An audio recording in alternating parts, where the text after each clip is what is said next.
नमस्कार, unique story में आपका स्वागत है। चालाक सेठ और यमराज की कहानी। किसी नगर में हरिलाल नाम का एक व्यापारी रहता था। उस व्यापारी ने एक हाथी को पाल रखा था। विधाता के निश्चित समय अनुसार एक दिन उस हाथी की मृत्यु हो गई। यमराज के दूत उस हाथी की आत्मा को यमलोक लेकर गए। यमराज ने चित्रगुप्त से उस हाथी के कर्मों के बारे में जानना चाहा। तब चित्रगुप्त ने यमराज से कहा कि प्रभु, इस हाथी ने अपने जीवन में कभी भी गलत काम नहीं किया है। इसके कर्म काफी अच्छे रहे हैं। तब यमराज खुश होकर हाथी से कहने लगे कि हम तुम पर प्रसन्न हैं, क्योंकि तुमने अपने जीवन में हमेशा सत्कर्म ही किए हैं। इसलिए मैं तुम्हें वापस पृथ्वी लोक पर भेजना चाहता हूँ। हाथी ने यमराज से कहा कि हे प्रभु, यदि आप हमारे ऊपर प्रसन्न हैं तो हमें यह वर दीजिए कि इंसान हमारे ऊपर कभी भी शासन ना कर सके। यह सुनकर यमराज काफी आश्चर्यचकित हो गए। उन्होंने हाथी से कहा कि हे गजराज, मनुष्य तो काफी बुद्धिमान प्राणी होता है, फिर तुम इसके साथ क्यों नहीं रहना चाहते? तब हाथी ने यमराज से कहा कि हे प्रभु, मैं ये नहीं चाहता कि कोई मनुष्य हम पर शासन करे, क्योंकि मनुष्य के साथ रहना हमारे लिए काफी कठिन है। ऐसा मैं इसलिए कह रहा हूँ क्योंकि ये लोग काफी होशियार होते हैं। यमराज ने हाथी से कहा कि ठीक है, यदि तुम्हारी बात सही निकली तो तुम जैसा कहोगे हम वैसा ही करेंगे, और यदि तुम्हारी बात झूठी निकली तो जैसा हम कहेंगे तुम्हें वैसा ही करना होगा। हाथी ने कहा कि मुझे मंजूर है। तब यमराज ने यमदूतों से कहा कि जाओ और इसके मालिक को यमलोक लेकर आओ। 4 दूत उस हाथी के मालिक को लेने के लिए पृथ्वी लोक पर गए। जब हरिलाल सो गया तो चारों दूतों ने चरपाई सहित उस हाथी के मालिक को लेकर यमलोक की तरफ बढ़ने लगे। हरिलाल की बीच में नींद खुल गई। उसने देखा कि मैं तो आकाश में हूँ, और नीचे देखा तो जमीन ही गायब थी। तब हरिलाल ने यमदूतों से पूछा कि हमें कहाँ लेकर जा रहे हो? तब यमदूतों ने कहा कि हम आपको यमलोक यमराज के पास लेकर जा रहे हैं। तब हरिलाल ने कहा कि यमलोक तो लोग मृत्यु के बाद जाते हैं, मैं तो जिंदा हूँ।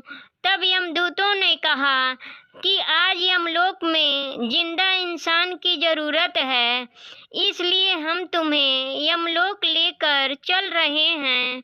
हरिलाल काफी होशियार था। उसने काफी देर तक सोचा कि उसके दिमाग में अचानक एक आइडिया आया। उसके चारपाई पर ही बगल में कागज और कलम थी। उसने कागज कलम उठाया और एक सादे कागज पर उसने लिखा कि यमराज, इस मनुष्य को अपना सिंहासन सौंप देना, यह मेरा आदेश है। और उसने भगवान विष्णु का हस्ताक्षर भी कर दिया। यमदूत हरिलाल को लेकर यमलोक पहुँचे। वहाँ यमराज हरिलाल को देखकर काफी खुश हुए। हरिलाल ने यमराज को वह कागज थमा दिया, जिसे पढ़कर यमराज अपने सिंहासन से उठ खड़े हुए और हरिलाल को यमलोक का राजा बना दिया। हरिलाल का हाथी उसकी होशियारी देखकर काफी आश्चर्यचकित हुआ। अब यमलोक पर हरिलाल का शासन हो गया।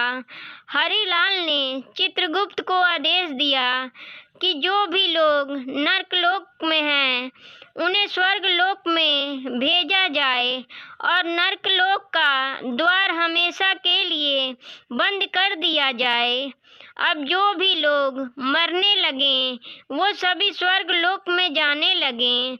फिर यह बात भगवान विष्णु के पास पहुंच गई कि आखिर यमलोक का संतुलन क्यों बिगड़ रहा है, सभी लोग स्वर्ग जा रहे हैं। यह सोचकर भगवान विष्णु यमलोक पहुंच गए और देखा कि यमलोक के द्वार पर यमराज बैठे हुए थे।